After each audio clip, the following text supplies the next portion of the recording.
אז איילה, איך זה לעלות למוקדמות ליגת האלופות? זה ממש מרגש, מלא זמן של עבודה קשה, אבל עמוק בלב ידעתי שגם אני אהיה במוקדמות ליגת האלופות.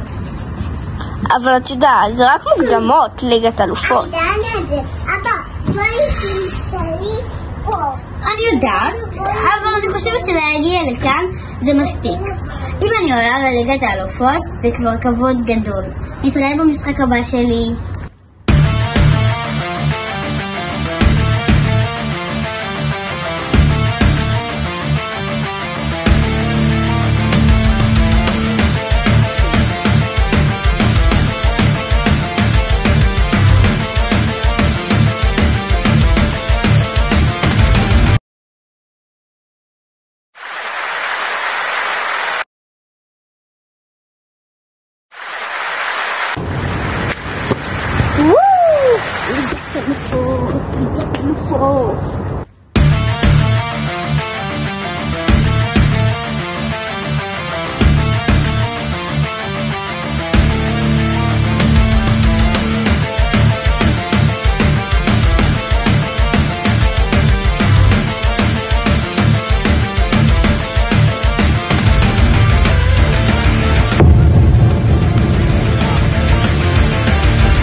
אנחנו בדקנו לך ברנטגן ולצערנו את לא תוכלי לעשות פעילות גופנית עם הרגליים בחודש הקרוב. תקשיב, בטוח שזה יהיה בחודש הקרוב? כן, יש לי שבוע במשחק גמר ליגת האלופות. בטוח. את יכולה לנסות, הרגע שלך תשבר שוב פעם. הבנתי אותו טוב, בסדר. ביי.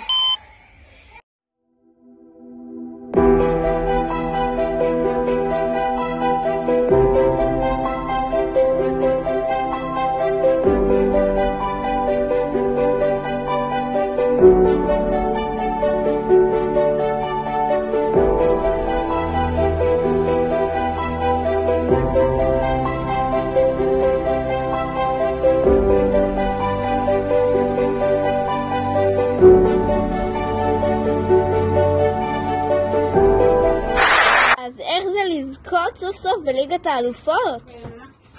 כמובן, למרות הפציעה, אני באמת התמודדתי איתה והצלחתי לניצחון עם כבוד רב למדינה, ואני ממש מקווה להמשיך ככה.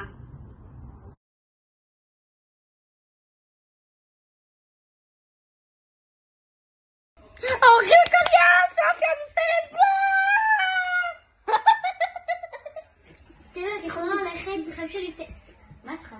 התחלתי. רגע, לא, חיים שלי, לא, ממי. את בטוחה שזה עובד?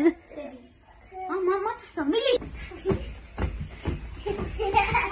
רגע, סטופ. what? ביי. התחלת? כן, אמרתי מה את עושה?